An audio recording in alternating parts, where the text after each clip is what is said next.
So hello guys, हम आ गए हैं आपके पास एक और वीडियो लेकर। तो ये क्लास 8 का चैप्टर 6 है, conservation of flora and fauna. तो हम पढ़ते हैं, human beings depend upon the natural resources present on our earth.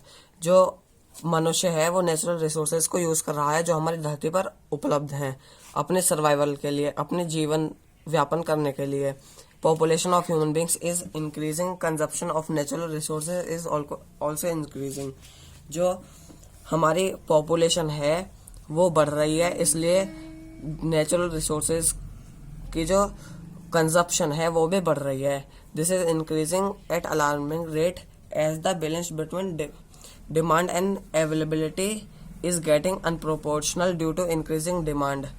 जो ये कंजप्शन है नेचुरल रिसोर्सेज का, ये दिन पे दिन अलार्मिंग रेट पर बढ़ता ही जा रहा है और इसकी जो अवेलेबिलिटी है, जो उसका मिलना है, ये कम हो रहा है। ओके, तो आगे पढ़ते हैं।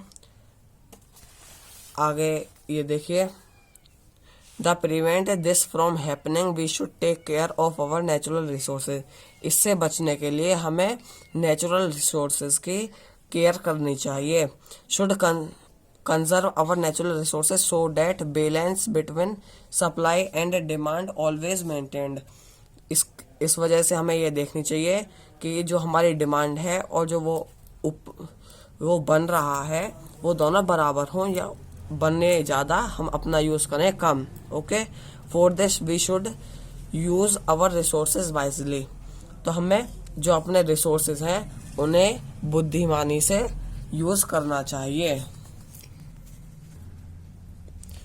तो आगे पढ़ते हैं। Flora consist of all species of the plants.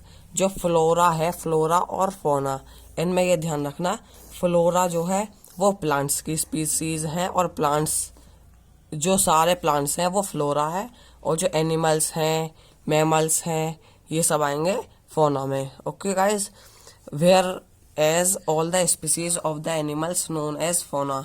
जो हमने आपको बताया कि जानवरों की जो स्पीसीज हैं वो फौना में आ गई, और they are the important natural resources. और ये नेचुरल रिसोर्सेज बहुत इम्पोर्टेंट हैं, हमें ये ध्यान रखनी चाहिए। Flora provides us for many things.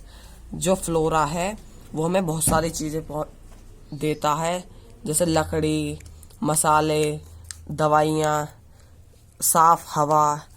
और आपको यह साफ हवा की सुन के बता दूं मैं कि आपकी एक व्यक्ति के लिए जो पेड़ कटते हैं पूरी जिंदगी में पढ़ने के लिए, वो लगभग 30 से 35 पेड़ कटते। और ये जो सारी चीज़ें हैं ये फूड चेन बनाती हैं। अगर इनमें से कोई से भी मिस हो जाएगी, कोई से भी हट जाएगी, तो ये पूरी फूड चेन इम्बैलेंस हो जाएगी, पूरे इकोसिस्टम को ये खराब कर देगी। और animal also provides us food and support to our lives in many other ways. जो एनिमल्स हैं वो हमें दूध देते हैं जो हम पीते हैं, जिससे हमें ताकत मिलती है। तो आगे चलते हैं। So we see that how this flora and fauna is important for us. This is the reason why we should conserve them. तो ये हम आगे पढ़ते हैं फ्लोरा और फौना के बारे में कि हमें इन्हें क्यों बचाकर रखना चाहिए। तो आगे चलते हैं। Conservation of wild life. Wild life includes all the plants, animal etcetera. जो वाइल्ड लाइफ है उसमें पेड़ पौधे और जानवर आते हैं। ETC का फुल फॉर्म होती है एक्सेट्रा, मतलब बहुत सारे। लिविंग इन नेचर, जो हमारे प्रकृति में रहते हैं। It includes all the flora and fauna present in our nature. ये इंक्लूड्स होता है फ्लोरा फौना दोनों को हमारे प्रकृति में।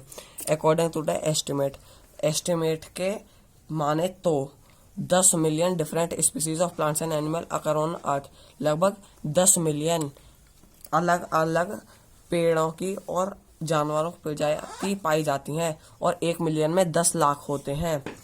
They differ from each other in one way or other. ये दोनों अलग अलग होते हैं एक तरीके से और दूसरे तरीके से। सम ऑफ देम आर यूनिसेलुलर और सम ऑफ आर मल्टीसेलुलर। उनमें से कुछ एक सेल वाले होते हैं और कुछ 2 सेल वाले। मतलब एक कुछ ऐसे होते हैं जिनमें एक ही सेल होती है, वो एक सेल से ही अपना पूरा काम करते हैं, वो होते हैं यूनिसेलुलर। और मल्टी सेलुलर, जिनमें बहुत सारी सेल्स होती हैं। जैसे human being. Some are aquatic and some are terrestrial, कुछ पानी में रहने वाले हैं और कुछ जमीन पर। The nature is full of diverse forms of living being, fundamental similarities.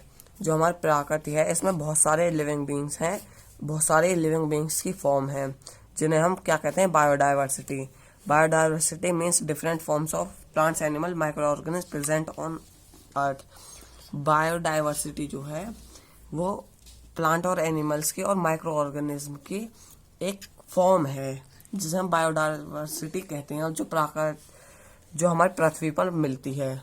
Okay guys, और आपको एक बात बता दूं, अगर माइक्रो ऑर्गेनिज्म नहीं होते तो हम अब तक कूड़े में दब चुके होते। ये बात आपको ध्यान रखनी है, ठीक है। All this organism are important in one way or other, और ये जो सब है इन्हें हमें बचा कर रखना चाहिए, और एक या दूसरे तरह ये हमारे लिए महत्वपूर्ण है। One step necessary and most important for the conservation of wildlife is the conservation and protected of their habitat. Habitat होता है जो एनिमल्स हैं, कोई भी लिविंग ऑर्गेनिज्म है जो वहां पर रहता है, वो उसका हैबिटेट होता है। ओके गाइज, तो हमें इसके बारे में ध्यान रखनी चाहिए। To prevent the habitat, habitat को बचाने के लिए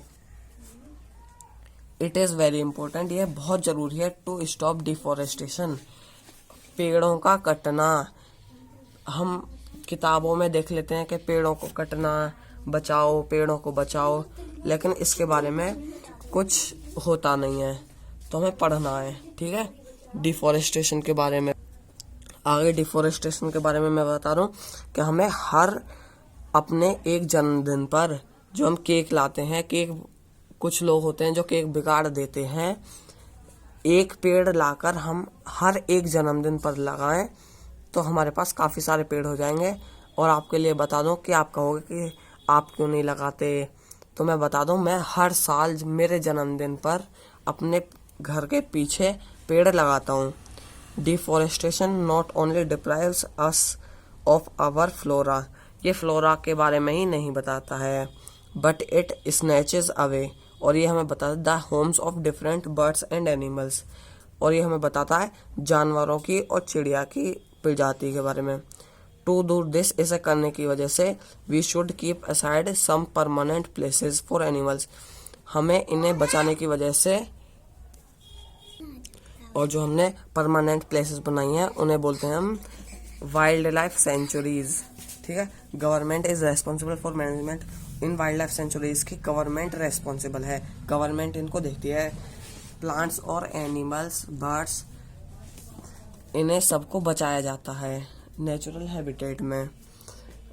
इन India there are a large number of wildlife sanctuaries and parks, Bharat में काफ़ी बड़ी जगह में और काफ़ी ज़्यादा मतलब वाइल्ड लाइफ सेंचुरीज और पार्क हैं। National park protect both flora and fauna, दोस्तों इसमें आएगी एक फ्लोरा एक फोना, ये हमें बताए, फ्लोरा है हमारे प्लांट्स और फोना है एनिमल्स, ठीक है। तो और फिर आए ये वाइल्ड लाइफ सेंचुरीज और नेशनल पार्क, बता दें नेशनल पार्क फ्लोरा फोना दोनों को बचाता है, और जो वाइल्ड लाइफ सेंचुरीज हैं, और मैं आपको बता दूं कि हमारे देश में 492 वाइल्ड लाइफ सेंचुरीज हैं और 89 नेशनल पार्क, तो उनमें से बहुत सारे नेशनल पार्क और वाइल्ड लाइफ सेंचुरीज के हम नाम बता दें तो ये पहले नंबर पर आता है जिम कॉर्बेट नेशनल पार्क, ये है उत्तराखंड में, और ये आपको पता होनी चाहिए, और आपने नाम भी सुना हो, जिम कॉर्बेट में बहुत सारे लॉयन पाए जाते हैं। कान्हा नेशनल पार्क मध्य प्रदेश में कान्हा नेशनल पार्क है, जिसमें बहुत सारे जानवर पाए जाते हैं, और उनमें से काफ़ी सारे हिरन हैं। नंदन कनान बायोलॉजिकल पार्क, ये भी है उड़ीसा में। सिम्पलीपाल बायोस्फीयर रिजर्व उड़ीसा में। भरतपुर बर्ड सेंचुरी राजस्थान, मैं आपको बता दूं भरतपुर बर्ड सेंचुरी एक ऐसी सेंचुरी है जिसमें आप जाओगे तो आपको कुछ दूर पैदल चलना होगा, फिर वहाँ पे आपको बहुत सारे बर्ड्स देखने को मिलेंगे, काफ़ी अलग अलग प्रजाति के, और काफ़ी सुंदर लगती हैं वो। गिर सेंचुरी ये है गुजरात में। सरिस्का सेंचुरी हरियाणा में। काजीरंगा सेंचुरी, काजीरंगा एक बहुत बढ़िया नेशनल पार्क है और सेंचुरी, ये आसाम में है। बांदीपुर सेंचुरी कर्नाटक में, और नेशनल बॉटनिकल गार्डन, यह है वेस्ट बंगाल में। और दोस्तों आगे चलते हैं। तो second important step towards the conservation of wildlife is to stop hunting and poaching in forest. जो दूसरा स्टेप है कंजर्वेशन वाइल्ड लाइफ का, वो है जानवरों को मारने से बचाना और उन्हें जंगल में ही रहने देना। आपको पता होगा कि एक मानस सेंचुरी है और मानस नेशनल पार्क, सेंचुरी और नेशनल पार्क बोल देते हैं उसे। तो उसमें बहुत सारे जानवरों को हथियारों से, गोलियों से मार दिया गया था। हाथियों को उनके सींगों के लिए, गैंडों को उनके सींगों के लिए, उनकी खाल के लिए। इस वजह से हमें इनसे बचना चाहिए और जो ऐसा कर रहे हैं उनकी हमें तुरंत वाइल्ड लाइफ को इन्फॉर्म करनी चाहिए। और आपको गूगल पर वाइल्ड लाइफ का एक फ़ोन नंबर भी मिल जाएगा, ठीक है। These animals should be protected against their killing. तो ये बात आ गई, एनिमल्स को किलिंग से बचाना है। Then skin and bones of animals fetch good amount of money. और मैंने आपको बताया कि जो एनिमल्स की स्किन है यानी खाल और उनकी हड्डी अच्छा पैसा दे देती हैं। So they are killing by man और वेस्टेड इंटरेस्ट। और वो इंसानों की लालच की वजह से मारे जा रहे हैं, काटे जा रहे हैं। तो आपको ये ध्यान रखना है कि हमें इनसे बचना है और लोगों को सलाह भी देनी है कि हमें पेड़ पौधे ज़्यादा लगाने हैं। जैसे आपके गांव में, अगर आप गांव में रहते हैं तो आपको पता होगा हमारे जो खेत होते हैं उन्हें बीघा बोलते हैं। उनका जो नापना है उन्हें बीघा बोलते हैं। तो हम ऐसा कर सकते हैं, हर बीघे के कोने पर, अपने खेत के कोने पर, अपने घर के कोने पर एक पेड़ लगाएं, ठीक है। तो although hunting is banned in most of the countries but it is still going on. और बहुत सारे कंट्रीज में हंटिंग बैन है और हंटिंग करने पर हमें जेल में डाल दिया जाएगा, और लेकिन पर ये अब भी चल रही है।